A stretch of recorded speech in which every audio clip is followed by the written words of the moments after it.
HTML అనేది hyper text markup language అని. దీన్ని టిమ్ బెర్నర్స్ లీ అనే ఒక పర్సన్ క్రియేట్ చేశారు అని చెప్పి.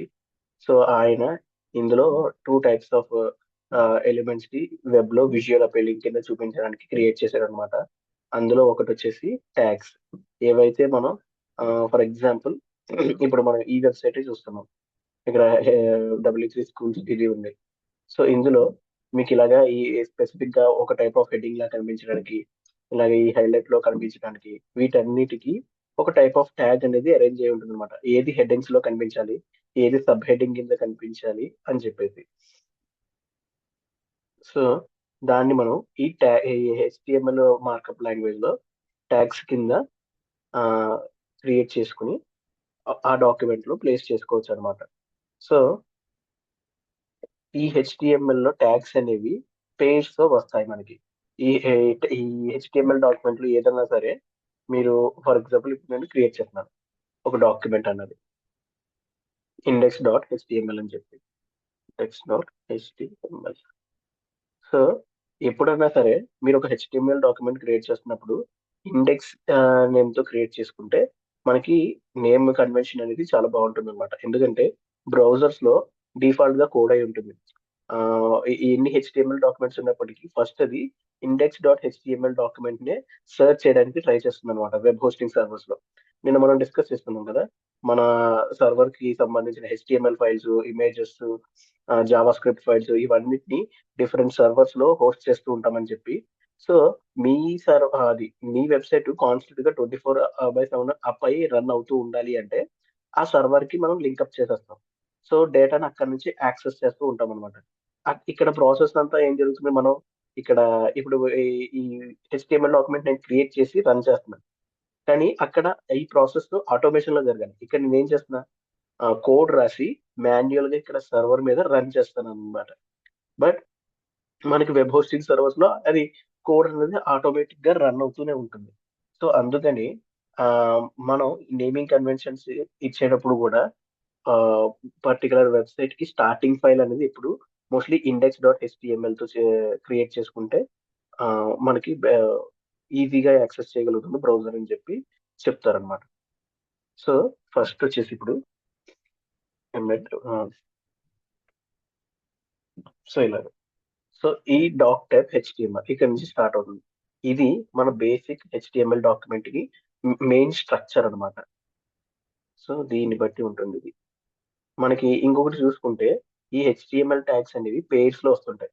ఒకటి స్టార్ట్ ట్యాగ్ తో ఉంటుంది ఇలాగా, ఒకటి ఎండ్ ట్యాగ్ తో ఉంటుంది. అంటే ఏదైతే స్టార్ట్ అవుతుందో అది దాంతోనే ఎండ్ అవుతుంది అనమాట. సో ఈ ట్యాగ్స్ అనేవి ఈ HTML లాంగ్వేజ్ లో యాంగులర్ బ్రాకెట్స్ లో ఉంటాయి ఇలాగా. సో ఒక పర్టికులర్ మీరు HTML డాక్యుమెంట్ ఓపెన్ చేసినప్పుడు ఇలా యాంగులర్ బ్రాకెట్ మధ్యలో ఉంది అంటే అది పర్టికులర్ గా ట్యాగ్ అని మనం చెప్పొచ్చు అనమాట. మనం ట్యాగ్ కింద దేన్నైనా క్రియేట్ చేయొచ్చు. ఫర్ ఎగ్జాంపుల్ వీట్ డిఫైన్ చేసినది చేయొచ్చు.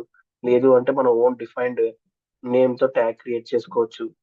సో ఈ ట్యాగ్ లో మనకు కావాల్సిన ఆపరేషన్స్ అనేవి రాసుకుంటాం అనమాట కొన్ని కొన్ని సార్లు అలాగా.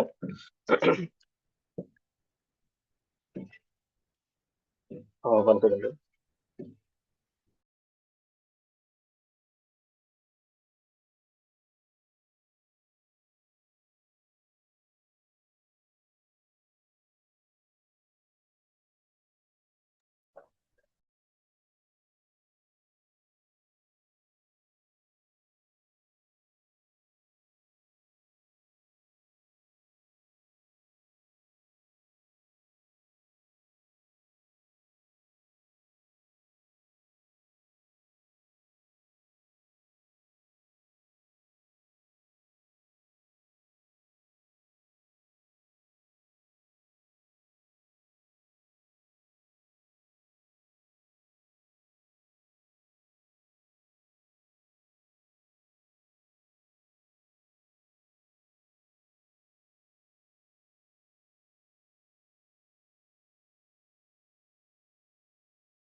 Sorry guys, important call meeting అయింది.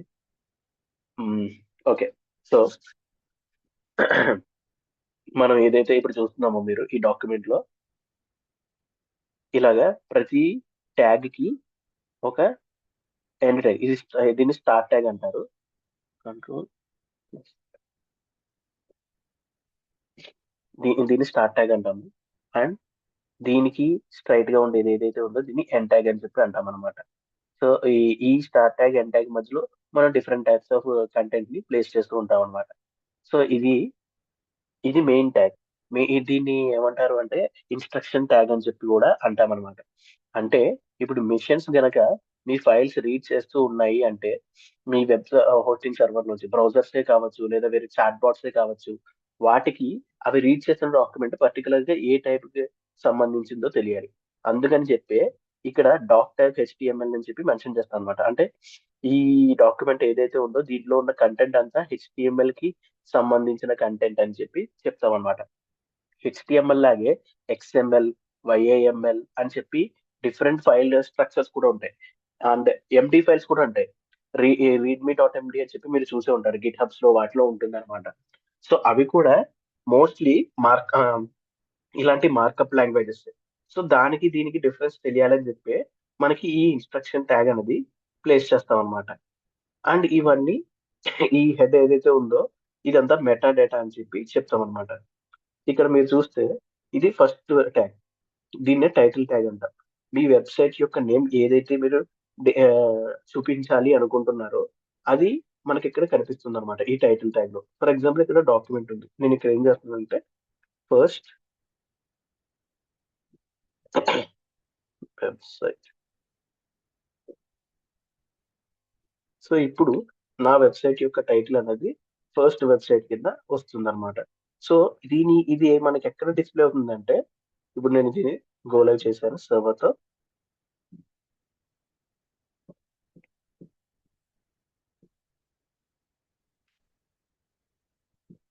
మీరు ఇక్కడ చూడొచ్చు, ఇక్కడ ఏదైతే మీకు నేమ్ కనిపిస్తుందో ఫస్ట్ వెబ్సైట్ అని చెప్పి ఇది మన హెచ్టిఎంఎల్ డాక్యుమెంట్ లో డిఫైన్ చేసిన టైటిల్ నేమ్ అన్నమాట. ఓకేనా. సో నెక్స్ట్ వచ్చేసి ఇక్కడ ఈ బాడీలో ఏదైతే ఇప్పుడు ఇక్కడ నుంచి స్టార్ట్ అవుతుంది ఈ హెచ్టిఎంఎల్ లో మొత్తం ప్రతి ట్యాగ్ మీరు ఎన్ని రకాలుగా ఒక వెబ్సైట్ ని డివైజన్ చేసినా, ఎన్ని కంటైనర్స్ అందులో క్రియేట్ చేసినా అదంతా ఈ HTML start tag end tag మధ్యలోనే కంటైన్ అయి ఉంటుంది. సో హెడ్ ట్యాగ్ వచ్చేసి ఇది మెటా డేటా అవి సంబంధించిన డీటెయిల్స్ అవన్నీ ఇక్కడ ఉంటాయి. నెక్స్ట్ వచ్చేసి బాడీ ట్యాగ్. ఈ బాడీ ట్యాగ్ లోనే ఇప్పుడు మన వెబ్సైట్ ఏదైతే ఇక్కడ బ్లాంక్ గా డిస్ప్లే అవుతుందో అదంతా ఇక్కడ కనిపించే ప్రతి కంటెంట్ ఈ బాడీ ట్యాగ్ అనే దాంట్లో మనకి ప్లేస్ అయి ఉంటుంది అనమాట.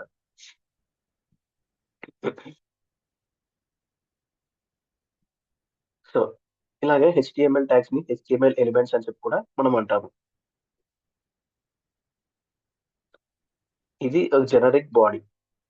So HTML tag start tag ఉంటుంది, ఎండ్ ట్యాగ్ ఉంటుంది. అండ్ ఇదంతా వెబ్సైట్ కంటెంట్ అనుకుంటే దీని బాడీ కింద చూస్తాము. ఈ బాడీలోనే మళ్ళీ డివైడ్ చేస్తుంటాం అనమాట. H1 పి అని చెప్పి ఇలాగా ఒక బేసిక్ స్ట్రక్చర్ ఇది. ఇది మన హెచ్టిఎంఎల్ డాక్యుమెంట్ యొక్క సింటాక్స్. హెడ్ ఎలిమెంట్ చెప్పుకున్నాం, టైటిల్ అయింది. సో నెక్స్ట్ వచ్చేసి ఇప్పుడు HTML headings. So HTML document లో మనకి నేమ్స్ హెడింగ్స్ లాగా కనిపించాలి. ఫర్ ఎగ్జాంపుల్ మీరు ఇక్కడ చూస్తే ఇక్కడ గూగుల్ ఉంది. గూగుల్ అన్న నేమ్ సెంటర్ లో మనకి ఒక పర్టికులర్ సైజ్ లో డిస్ప్లే అవ్వాలని చెప్పి వీళ్ళు డిజైన్ చేశారనమాట. సో అది మనకు కూడా సేమ్ మన వెబ్సైట్ యొక్క నేమ్ అనేది ఇక్కడ డిస్ప్లే అవ్వాలి ఈ హెచ్టిఎంఎల్ డాక్యుమెంట్ లో. దాన్ని మనం ఎలా చేసుకోవచ్చు అంటే using head head head H1 titles అనమాట, హెడింగ్ టైటిల్స్. సో ఈ హెడ్డింగ్ టైటిల్స్ లో అంటే హెడ్డింగ్ ట్యాగ్స్, సారీ టైటిల్స్ కాదు, హెడ్డింగ్ ట్యాగ్స్. ఈ హెడ్డింగ్ ట్యాగ్స్ లో మొత్తం మనకి 6 టైప్స్ ఉంటాయి అనమాట. అంటే మనం ఇప్పుడు ఎలా అయితే ప్లేస్ చేస్తున్నామో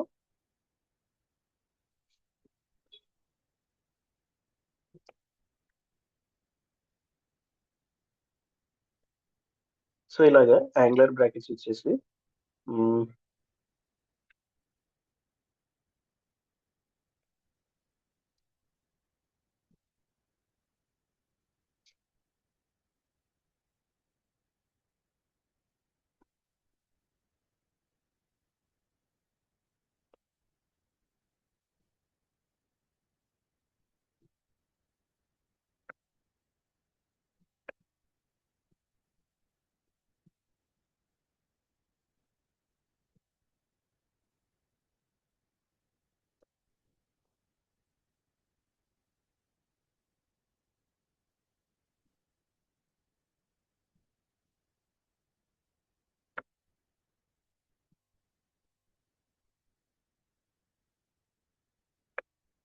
సో ఇలా చూడొచ్చు. ఇప్పుడు ఇది మన హెడ్డింగ్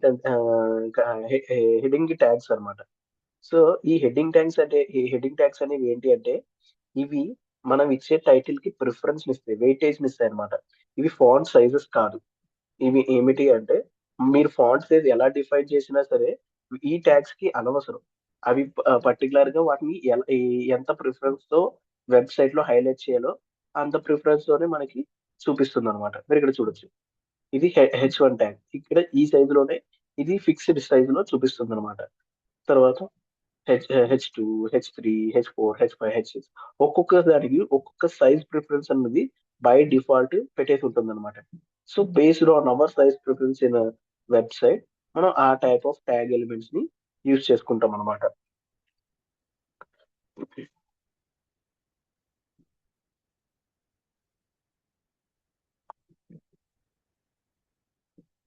సో నెక్స్ట్ వన్ వచ్చేసి పారాగ్రాఫ్. ఈ పారాగ్రాఫ్ ట్యాగ్ అనేది ఏంటి అంటే మీరు పారాగ్రాఫ్ ఒక బ్లాగ్స్ అవి చూసే ఉంటారు, లేదా న్యూస్ వెబ్సైట్స్ చూసే ఉంటారు ఇలాంటివి. టుడే,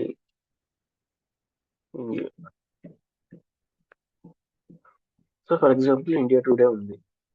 ఇండియా టుడేలో ఇప్పుడు ఈ బ్లాగ్ లో మీకు ఇక్కడ ఈ ఆర్టికల్ ఓపెన్ చేస్తే ఇక్కడ ఈ మ్యాటర్ అంతా కనిపిస్తూ ఉంటుంది. సో వీటిని మనం ఈ వెబ్సైట్స్ లో ఎలా చేయొచ్చు అంటే using tag element call paragraph.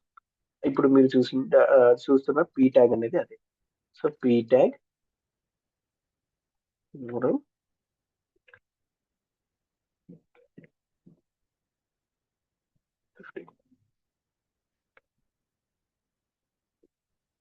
So ఇప్పుడు దీన్ని నేను ఓపెన్ చేసి చూస్తే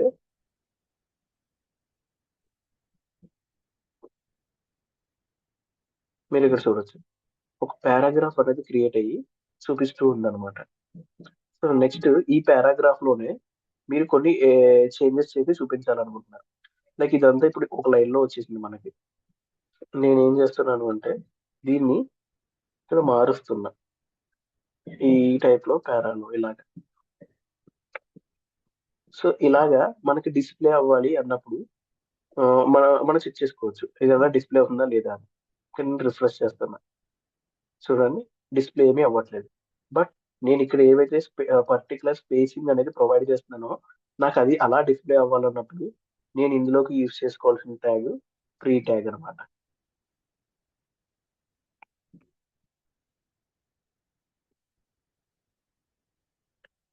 సో ఈ ప్రీ ట్యాగ్ మధ్యలో మీరు ఏదైతే పారాగ్రాఫ్ కి ప్లేస్ చేస్తారో అవన్నీ పర్టికులర్ స్పేస్ మీరు ఎగ్జాక్ట్ గా ఏవైతే ప్రొవైడ్ చేశారో ఆ స్పేస్ లోనే మనకి డిస్ప్లే అవుతూ ఉంటుంది అనమాట. ఇప్పుడు మనం చూసుకుంటే చూడొచ్చు మీరు, ఇదిగోండి. ఇక్కడ నేను ఎగ్జాక్ట్ గా ఈ టైప్ ఆఫ్ స్పేసింగ్ లో ప్రొవైడ్ చేశాను కాబట్టి నాకు ఈ మ్యాటర్ అనేది ఇలా డిస్ప్లే అవుతూ వచ్చింది అనమాట పారాగ్రాఫ్ దాంట్లో. నెక్స్ట్ వచ్చేసి HTML లింక్స్. సో మనం వెబ్సైట్ లో లింక్స్ చూస్తూ ఉంటాం. లైక్ మీరు ఇక్కడ చూస్తే రీడైరెక్ట్ చేయడానికి నాకు ఇక్కడ ఈ ఈ వెబ్సైట్ లోనే చూడండి, ఇక్కడ హైలైట్ అయ్యి supremo star power birthday batch అని చెప్పి ఒక లింక్ డిస్ప్లే అవుతూ ఉంది. సో దీని మీద క్లిక్ చేస్తే ఇది నన్ను వేరే పేజ్ కి రీడైరెక్ట్ చేస్తుంది అనమాట. సో అలాగా మనం ఒక పర్టికులర్ లింక్ చూపించి దాన్ని పక్క పేజ్ లోకి రీడైరెక్ట్ చేయాలన్నా లేదా అదే పేజ్ లో రీడైరెక్ట్ చేయాలన్నా మీరు యూస్ చేసుకునే ట్యాగ్ ఈ లింక్ ట్యాగ్ అన్నమాట. సో ఈ లింక్ ట్యాగ్ లో డిఫరెంట్ ఎలిమెంట్స్ అనేవి మనకి అవైలబుల్ ఉంటాయి.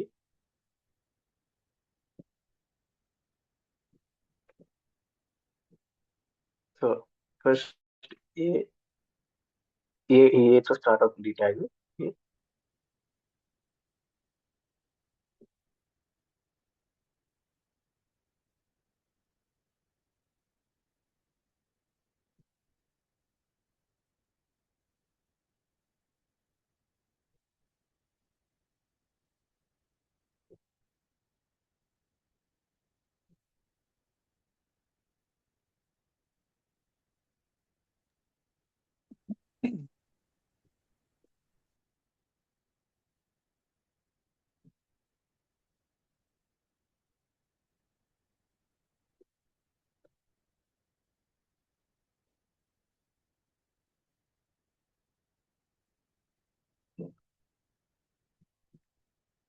సో ఇప్పుడు ఇలాగా ఈ ట్యాగ్ లోనే డేటా ప్రొవైడ్ చేసుకోవడాన్ని అట్రిబ్యూట్ అని చెప్పి అంటాం అనమాట.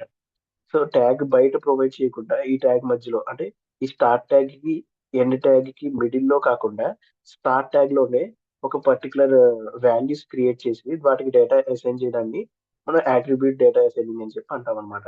సో వీటిలో డిఫరెంట్ టైప్స్ ఆఫ్ అట్రిబ్యూట్స్ ఉంటాయి. మన రిక్వైర్మెంట్ బట్టి మనం చూస్తుంటాం అనమాట. ఇక్కడ ఏంటి అంటే ఈ హెచ్డిఎఫ్ అనేది హైపర్ లింక్ రిఫరెన్స్ అని అర్థం అనమాట. సో ఇక్కడ మీరు ఏదైతే లింక్ యూఆర్ఎల్ ప్రొవైడ్ చేస్తారో దాన్ని మీరు దీంతో రిఫర్ చేస్తున్నట్టు చూపిస్తున్నారు అనమాట.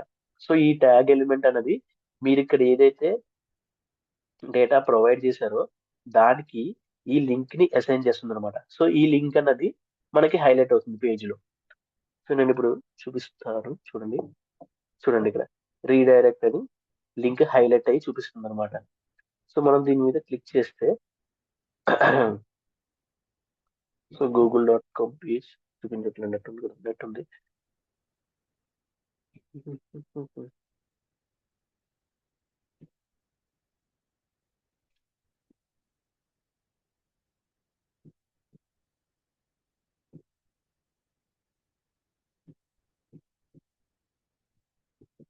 సో ఫర్ ఎగ్జాంపుల్ ఈ యూఆర్ఎల్ ఉంది.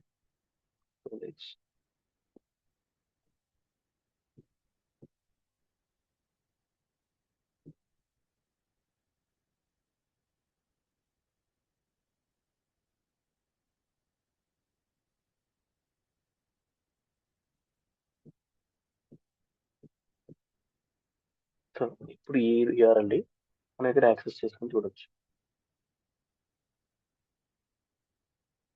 చూడండి దాని మీద క్లిక్ చేయగానే డైరెక్ట్ గా మనకి ఇక్కడికి వచ్చేసింది అనమాట.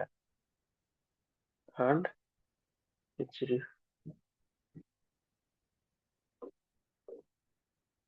అదే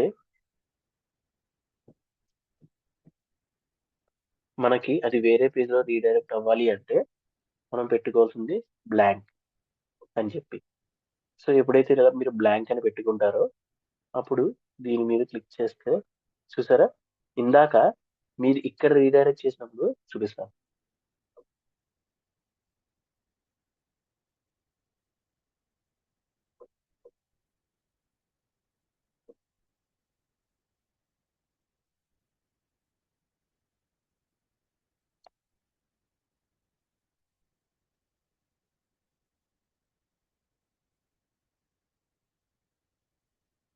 సో ఈ పైన మీరు చూస్తే కనుక ఇది రీడైరెక్ట్ 1, ఇది రీడైరెక్ట్ 2 అనుకుంటే మనము ఈ రీడైరెక్ట్ 1 లో టార్గెట్ పేజ్ అనేది ఏమీ లేదు.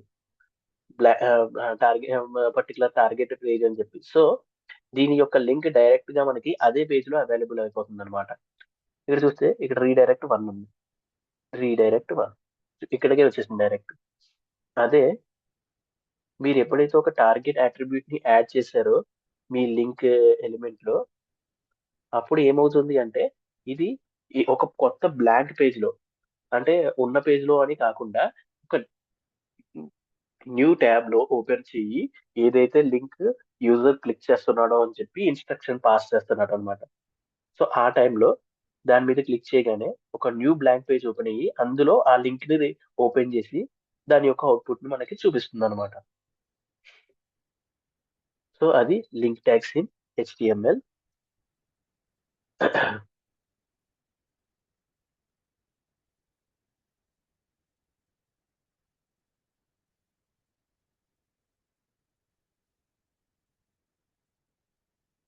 సో నెక్స్ట్ వచ్చేసి ఇమేజ్ ట్యాగ్. సో కొన్ని ఎంటీ ట్యాగ్స్ అని చెప్పి అంటాం మనం.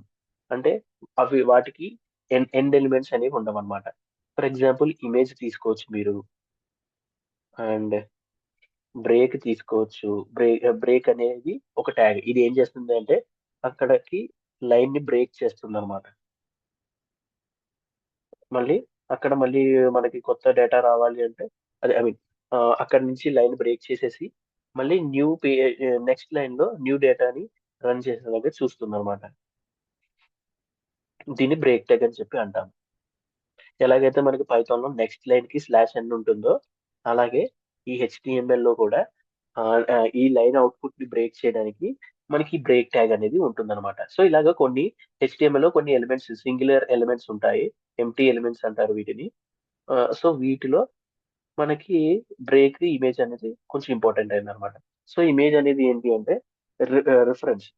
ఏదైతే మనం ఇమేజ్ డేటాని పాస్ చేస్తున్నామో ఈ HTML డాక్యుమెంట్ లో దానికి రిఫరెన్స్ ప్రొవైడ్ చేయడానికి ఈ ఇమేజ్ ట్యాగ్ ని యూస్ చేసుకుంటాం అనమాట. సో ఇమేజ్ స్టోర్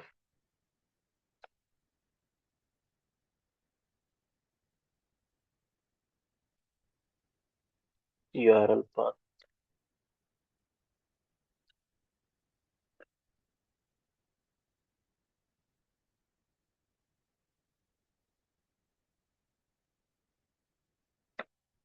సో నా ఇమేజ్ URL పాత్ ప్రొవైడ్ చేశాను అండ్ ఇక్కడ కనిపిస్తుంది ఇమేజ్.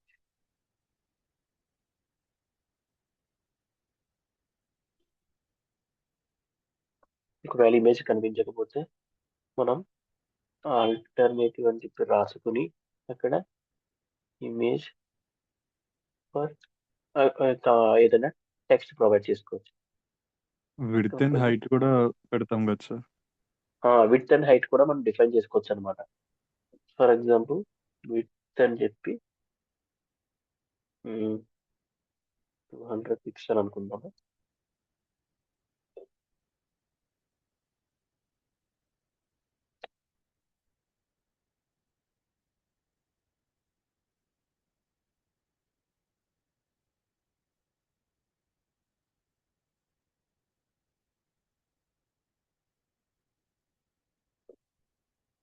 ఇక్కడ చూపిస్తుంది బట్ ఇమేజ్ ఎందుకు రావట్లేదు. 1 సెకండ్.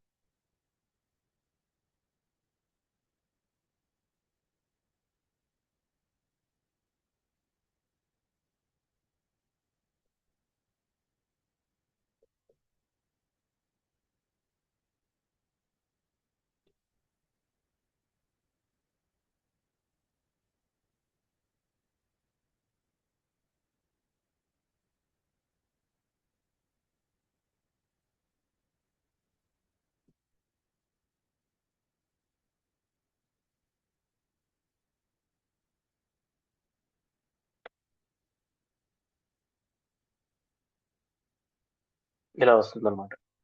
కావాలంటే మనం దీన్ని డిఫైన్ కూడా చేసుకోవచ్చు. లైక్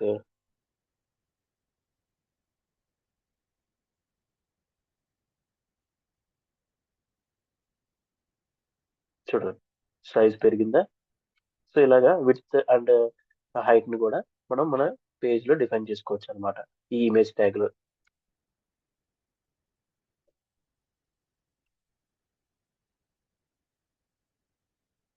సో మీరు ఇక్కడ గమనిస్తే ఇన్స్పెక్ట్ చేసి మనం చూస్తే చూడండి చూడండి ఈ పేజ్ మొత్తం సెలెక్ట్ చేశాను కదా. దీంట్లో ఒక్కొక్కటి ఒక్కొక్క స్పేస్ ని ఆక్యుపై చేస్తుంది అనమాట. చూడండి ఇక్కడ అన్ని ఎలిమెంట్స్ ఒకేలా ఆక్యుపై చేయట్లేదు. చూడండి ఈ ఇమేజ్ ట్యాగ్ అన్నది ఈ లింక్ ట్యాగ్ అనేది ఒక టైప్ లో ఆక్యుపై చేస్తే ఈ ప్రీ ట్యాగ్ అండ్ ఈ పారాగ్రాఫ్ ట్యాగ్ అనేది ఒక లెవెల్లో ఆక్యుపై చేస్తుంది. సో ఇలాగా మన HTML డాక్యుమెంట్ లో ఎలిమెంట్స్ అనేవి స్పేస్ ని ఆక్యుపై చేసేవి 2 టైప్స్ ఉంటాయి అన్నమాట. ఒకటి ఇన్లైన్ ట్యాగ్ అని చెప్పి అంటాను.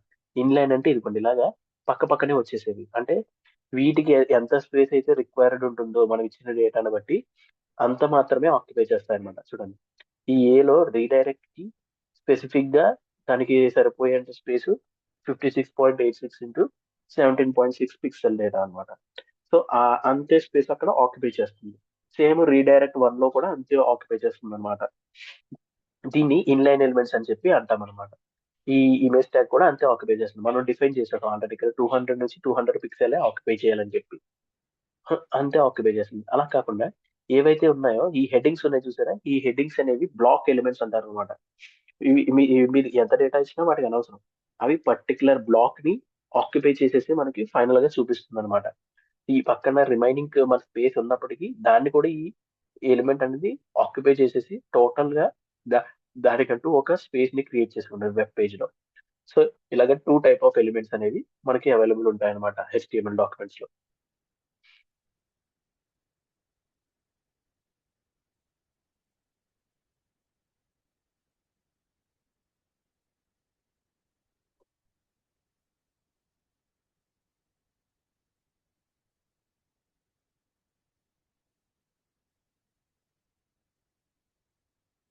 సో ఆల్రెడీ మీరు మీ రెజ్యూమేలో చూపించారు లైన్స్ అనేవి ఎలా వస్తాయని.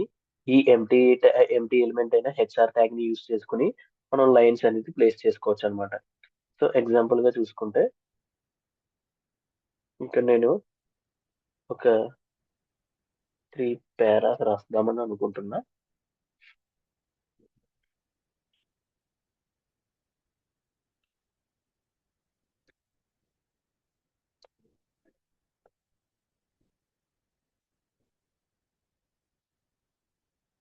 One second.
Sorry guys, sorry.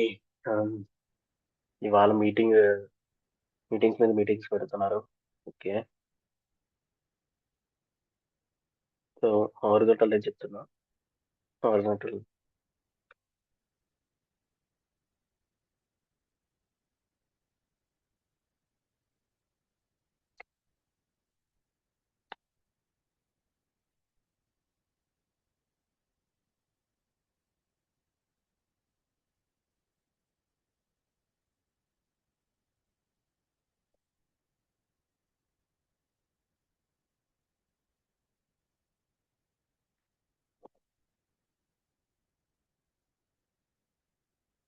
So ఇక్కడ మీరు చూసుకుంటే ఇప్పుడు ఈ హారిజాంటల్ లైన్ వల్ల మనకి ఇలా లైన్ డివిజన్ అనేది ఫామ్ అయ్యి ఇక్కడ డిస్ప్లే అవుతుంది అనమాట ఈ ట్యాగ్స్ లో. నెక్స్ట్ వచ్చేసి మనం హెచ్టిఎంఎల్ దాంట్లో కమెంట్స్ చూపించుకోవాలి అంటే ఈ ట్యాగ్స్ ని యూజ్ చేసుకోవచ్చు. Angular bracket with exclamatory mark and ఇలాగా మల్టిపుల్ డాషెస్ ప్రొవైడ్ చేసుకుంటే మనకి ఇవి ఫామ్ అవుతాయి అనమాట కమెంట్స్ అనేవి. సో ఈ కమెంట్ అనేది ఏంటి అంటే ఈ కమెంట్ మన ఆ, ఎవరైతే డెవలపర్స్ ఉంటారో వాళ్ళకి అర్థం కావడం కోసం.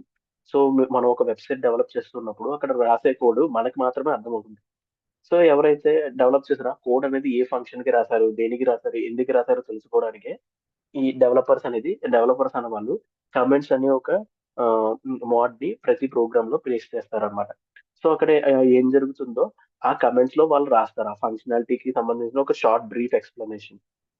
సో దీనివల్ల ఏమవుతుంది అంటే ఆ ప్రోగ్రామ్ చూసినప్పుడు అర్థం కాకపోయినప్పటికీ అత- అతను ఆ కమెంట్స్ చదువుకుని దాని ప్రకారం ఆ కోడ్ అనేది ఈ ఫంక్షనాలిటీస్ ఎగ్జిక్యూట్ చేస్తుందని చూపించుకుంటాడు అనమాట. అర్థం చేసుకోవడానికి ట్రై చేస్తారనమాట. సో ఈ కమెంట్ అన్నవి ప్రోగ్రామ్స్ ఏవైతే ఉంటాయో అవి రీచ్ చేయవు ఈ కమెంట్స్ ని, వాటిని బ్లాంక్ లైన్స్ కింద లెఫ్ట్ చేసేస్తాయి అనమాట.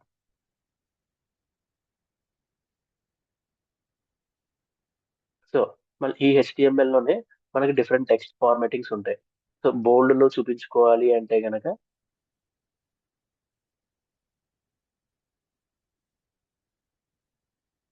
మనం బి ట్యాగ్ ని వాడుకోవచ్చు. బి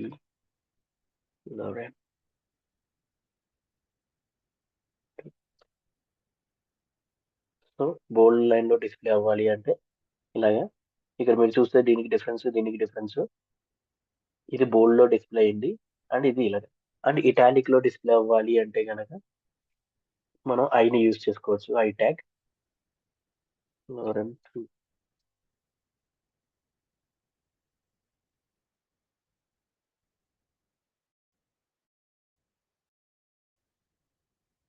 ఇలాగా ఇటాలిక్ లో ఇలా డిస్ప్లే అంటే ఎలిమెంట్స్ ని ఆ టైంలో స్మాల్ అని, స్ట్రాంగ్ అని, ఇంకా డిఫరెంట్ ట్యాగ్ ఎలిమెంట్స్ అనేవి ప్రొవైడ్ చేసి ఉన్నారన్నమాట మనకి టెక్స్ట్ ఫార్మాటింగ్ కోసం. అండ్ హైపర్ లింక్స్ ప్రొవైడ్ చేయడానికి ఏ ట్యాగ్ యూస్ చేస్తాము. అండ్ ఈ హెచ్టిఎంఎల్ లోనే మనకి స్టైల్ ట్యాగ్ అని ఒక ట్యాగ్ ఉంటుంది అనమాట. ఈ స్టైల్ ట్యాగ్ అనేది ఏంటి అంటే సిఎస్ఎస్ కాంపోనెంట్స్ ని ఎంబెడ్ చేయడానికి. మనం జనరల్ గా అయితే హెచ్టిఎంఎల్ ట్యాగ్ తో పాటుగా సిఎస్ఎస్ ట్యాగ్ ని కూడా యూస్ చేసుకుని దానికి దీనికి కనెక్షన్ చేసి ఆ ఫైల్ హెచ్టిఎంఎల్ డాక్యుమెంట్ ఏదైతే ఉందో దాన్ని ఇన్ఫ్లుయెన్స్ చేసేలాగా క్రియేట్ చేస్తాం అనమాట. బట్ కొన్ని సార్లు మనకి చిన్న చిన్న సిఎస్ఎస్ కోడ్స్ రిక్వైర్డ్ ఉంటాయి. అలాంటి టైంలో మనం ఈ స్టైల్ ట్యాగ్ అనే ఎలిమెంట్ ని యూజ్ చేసుకుని డైరెక్ట్ గా సిఎస్ఎస్ కోడ్ హెచ్టిఎంఎల్ డాక్యుమెంట్ లోనే రాసుకోవచ్చు అనమాట. ఫర్ ఎగ్జాంపుల్ ఇది ఒక simple example of HTML code, అదే CSS code in the style tag.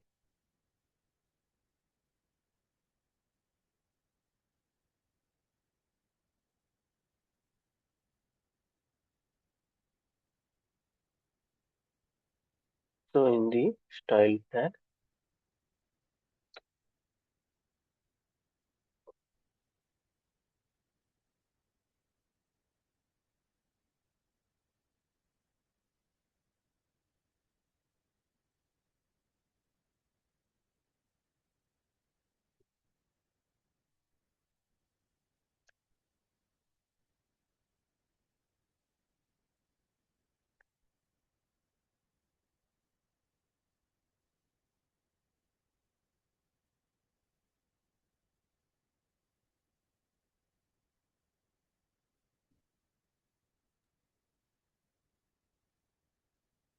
Sir double quotes miss అవుతున్నాయి సార్. హ్మ్.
సో చూడండి ఇప్పుడు. చూసారా? నా బ్యాక్‌గ్రౌండ్ ఇందాకటి వరకు వైట్ ఉంది. ఇప్పుడు సీఎస్ఎస్ వాడి స్టైలింగ్ చేశామనమాట. ఇది బేసిక్ సీఎస్ఎస్ కోడ్. ఇందులో బాడీ ట్యాగ్ ఏదైతే ఉందో ఇదిగోండి. ఇది మన బాడీ ట్యాగ్ హెచ్టీఎంఎల్ డాక్యుమెంట్‌లో. సో, ఈ బాడీ ట్యాగ్ ఏదైతే ఉందో, ఈ బాడీ ట్యాగ్ మొత్తంలో ఉన్న కంటెంట్ అంతా నాకు బ్యాక్‌గ్రౌండ్ కలరు ఆక్వా మెరైన్‌తో కవర్ అయిపోవాలని చెప్పి నేను ఇన్‌స్ట్రక్షన్ ఇచ్చాననమాట. అండ్ నెక్స్ట్ పి అనేది ఉంది కదా! పి అనేది ఏంటి మనకి పారాగ్రాఫ్ ఎలిమెంట్. ఈ పారాగ్రాఫ్ ఎలిమెంట్ ఏదైతే నేను ఇక్కడ ప్లేస్ చేశానో ఆ పారాగ్రాఫ్ ఎలిమెంట్స్ లో ఉన్నవన్నీ ప్రతిదీ నాకు ఈ రేడియం కలర్ లో డిస్ప్లే అవ్వాలి అని చెప్పి నేను చెప్తున్నాను అనమాట. సో అందుకని ఇప్పుడు చూడండి ఇక్కడ రేడియం కలర్ లోనే నాకు డిస్ప్లే అయినవి ప్రతిదీ పి లో ఉన్న ఎలిమెంట్స్ అన్నిటి. సో ఇలాగా మనం ఈ స్టైల్ ట్యాగ్ యూస్ చేసుకుని చిన్న చిన్న సిఎస్ఎస్ కోడ్ ని డైరెక్ట్ గా మన హెచ్టిఎంఎల్ డాక్యుమెంట్ లోనే ఎంబెడ్ చేసుకోవచ్చు అనమాట.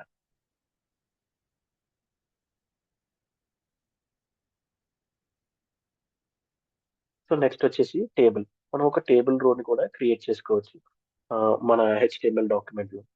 సో టేబుల్ రో క్రియేట్ చేసుకోవడానికి ఫస్ట్ మనకి త్రీ టైప్స్ ఆఫ్ ట్యాగ్స్ ఉంటాయన్నమాట. ఒకటి వచ్చేసి టిఆర్, ఇది టేబుల్ రో క్రియేట్ చేయడానికి. టిడి, టేబుల్ డేటా ప్రొవైడ్ చేసుకోవడానికి. అండ్ దీంట్లోనే టిహెచ్ కూడా ఉంటుందన్నమాట. సో ఫస్ట్ టిఆర్,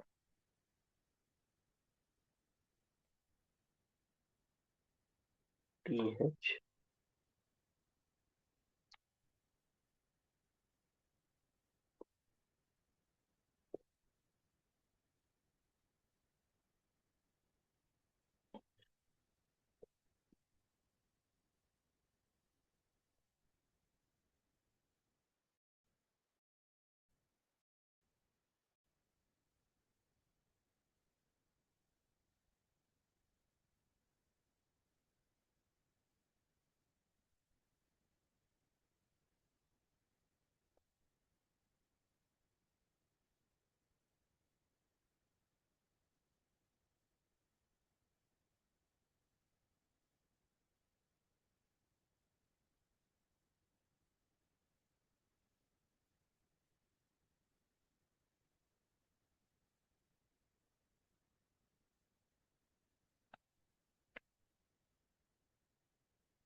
టేబుల్ అని మెన్షన్ చేయలేదు సార్ అక్కడ. ఇక్కడ పైన అంటున్నారా టేబుల్ ఆ, టేబుల్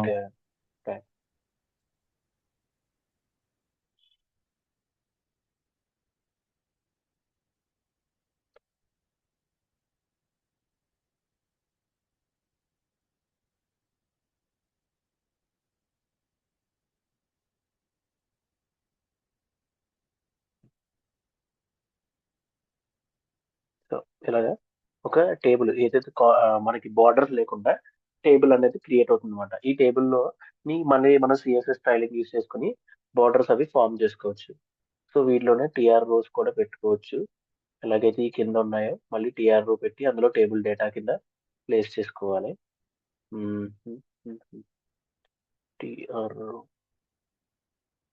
రోస్ కి కంట్రోల్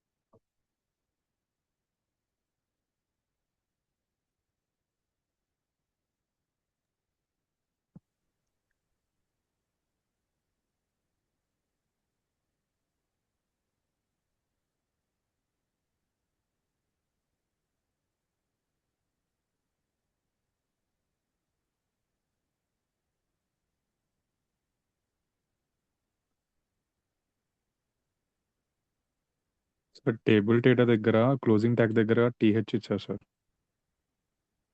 ఇది చేంజ్ చేస్తాను.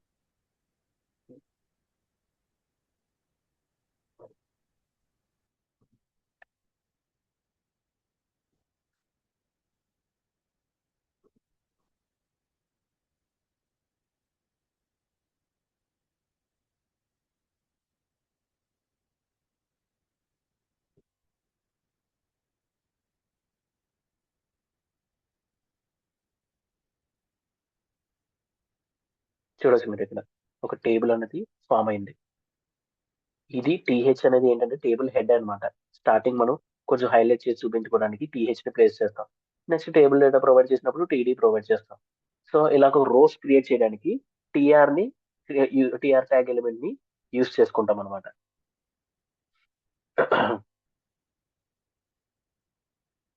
సో నెక్స్ట్ వచ్చేసి order list, an order list. మనం ఒక పాయింట్స్ లో డిస్ప్లే చేయాలి అంటే లేదా న్యూమరికల్ లైక్ 1.1 అని 2 అని 3 అని ఆ పర్టికులర్ పాయింట్ వైజ్ లో చూపించాలన్నా, లేదా సబ్ సబ్ టాపిక్స్ లో కింద చూపించాలి అన్నా సరే మనం ఈ అన్ఆర్డర్ లిస్ట్ ఇంకా ఆర్డర్ లిస్ట్ అనేవి యూజ్ చేసుకుంటాం అనమాట. So for example unorder list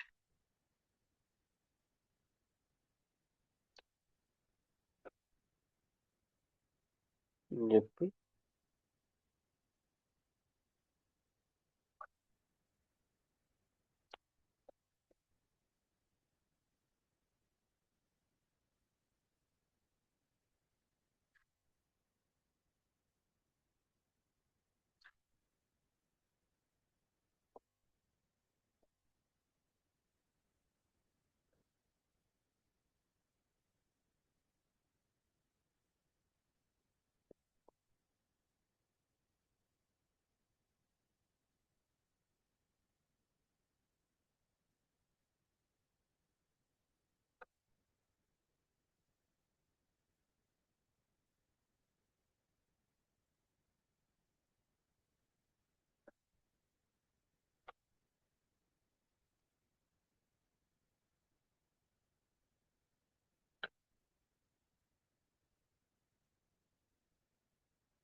so ఇప్పుడు ఇక్కడ ఇది అన్ఆర్డర్డ్ లిస్ట్, ఇది ఆర్డర్డ్ లిస్ట్ అన్నమాట. ఆర్డర్డ్ లిస్ట్ లో ఏంటంటే అన్ని న్యూమరికల్ వాల్యూస్ 1 అని 2 అని 3 అని అలా వస్తాయి. అన్ఆర్డర్డ్ లిస్ట్ లో అన్ని పాయింట్ వైజ్ వస్తాయి అనమాట. ఎగ్జాంపుల్ ఏంటంటే ఇలా ఇదిగోండి, ఇది అన్ఆర్డర్డ్ లిస్ట్. ఇందులో ఇలాగా పాయింట్స్ కింద చూపిస్తూ ఉంటుంది. అదే మనం న్యూమరికల్ వాల్యూస్ లో 1 2 3 అని స్టెప్ బై స్టెప్ చూపించాలి అంటే ఆర్డర్ లిస్ట్ యూస్ చేసుకుని ఆ ట్యాగ్ ఎలిమెంట్స్ ని యూస్ చేసుకోవచ్చు అనమాట.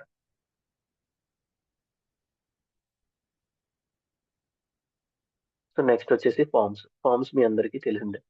ఈ టేబుల్లో మనం different type of sign in forms కానీ, ఇన్పుట్ ఫీల్డ్స్ కానీ, వీటన్నిటిని యూస్ చేసుకుని ప్లేస్ చేసుకోవచ్చు అనమాట. లైక్ ఫర్ ఎగ్జాంపుల్ ఏం పడదాం, ఇన్పుట్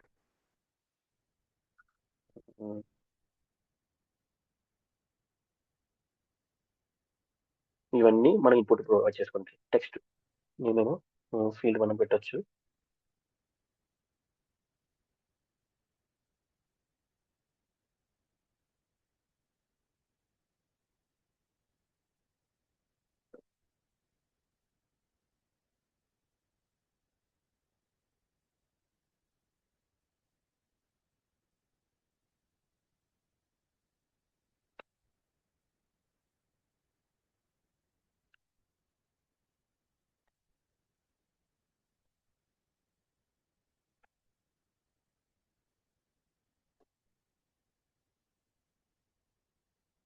ఇక్కడ మీరు చూడొచ్చు అనమాట.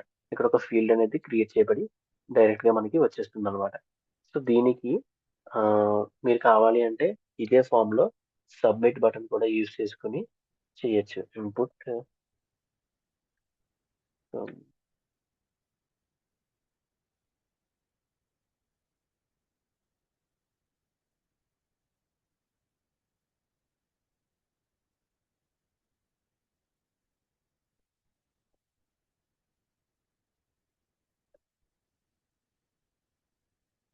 ఇలాగా ఒక సబ్మిట్ బటన్ కూడా క్లిక్ చేసుకోవచ్చు. ఇక్కడ ఎంటర్ చేసిన డేటా ఏదైతే ఉంటుందో మీరు ఈ సబ్మిట్ బటన్ మీద క్లిక్ చేయగానే మనకి సబ్మిట్ అవుతుంది అనమాట. ఇది జస్ట్ మనం స్ట్రక్చర్ క్రియేట్ చేస్తాం.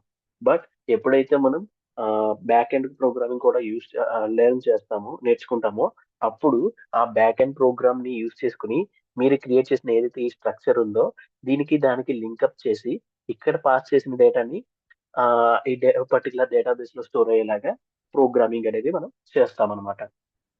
సో ఇలాగే ఈ ఫార్మ్స్ ని యూజ్ చేసుకుని మనం డిఫరెంట్ డిఫరెంట్ ప్రొవైడ్ చేయొచ్చు. మీరు ఇక్కడ చూస్తే లాట్స్ ఆఫ్ ఆప్షన్స్ ఉన్నాయి మనకి ఈ ఇన్పుట్ లో.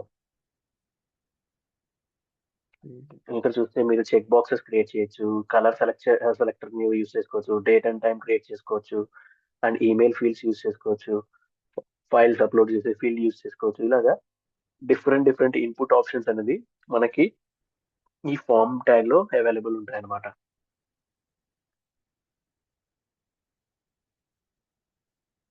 నెక్స్ట్ వచ్చేసి ఐ ఫ్రేమ్ అనేది ఏంటి అంటే మీరు డిఫరెంట్ వీడియో యూఆర్ఎల్ సోర్సెస్ ని ప్లేస్ చేయాలి అంట. లైక్ ఇప్పుడు మనం ఇందాక మీరు చూసారు ఇండియా టుడేలో మీకు వీడియోస్ అనేది ప్లే అయిపోతూ ఉన్నాయి డైరెక్ట్ గా. సో అక్కడ మీకు వాళ్ళు యూజ్ చేసిన ట్యాగ్ ఏంటంటే ఐ సోర్స్ అనమాట, ఐ ఫ్రేమ్ అనమాట. సో దాంట్లో మనం ఏం చేస్తాము అంటే స్మాల్ టైప్ ఆఫ్ వీడియోస్ కి సంబంధించిన డేటాకి రిసోర్స్ చేసేలాగా లింక్ రిసోర్స్ వీడియో లింక్ ని పోస్ట్ చేస్తాం అనమాట.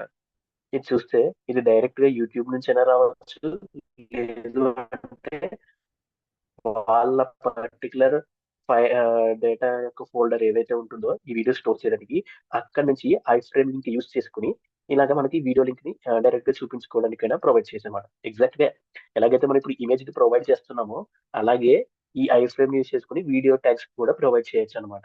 ఇమేజ్ కి అయితే పర్టికులర్ ఇమేజ్ కి వర్క్ అవుతుంది, బట్ ఇది వీడియోస్ కి వర్క్ అవుతుంది అనమాట. అండ్ నెక్స్ట్ వచ్చేసి డిఫరెంట్ కలర్ సెలెక్షన్స్ ఏంటి ఎలా ఉంటాయి అనేది ఈ కలర్స్ లో చూస్తా ఉన్నారు. మోస్ట్లీ ఈ టైప్ ఆఫ్ కలర్స్ ని ఎక్కువగా వాడుతూ ఉంటారు. సో ఇవి బేసిక్స్ ఆఫ్ హెచ్టిఎంఎల్. సో ఇంకా నెక్స్ట్ క్లాస్ నుంచి మనం మీరు చెప్పినట్టు మెయిన్ ట్యాగ్స్ అయిన division tags, span tag and CSS కూడా స్టార్ట్ చేసేస్తాను.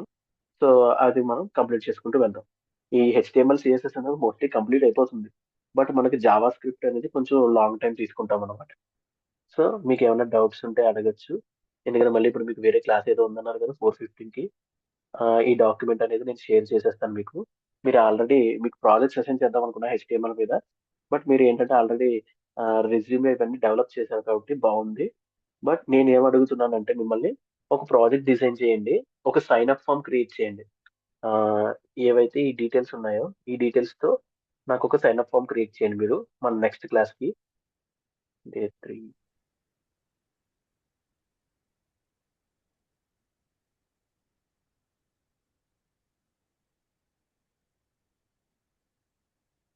సో ఇలాగనమాట.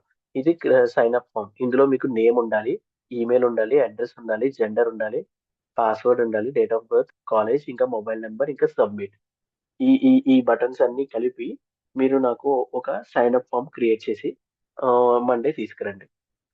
ఈ ఈ మీకు ఫార్మ్స్ వాడడం ఐడియా ఉంది కాబట్టి ఈ ఈ ఫీల్డ్స్ అన్ని మీకు ఆ ఫార్మ్స్ దాంట్లోనే దొరుకుతాయని నేను అనుకుంటున్నాను అనమాట. ఒకవేళ మీకు ఏమైనా డౌట్స్ ఉంటే మనం మండే డిస్కస్ చేసుకుందాం.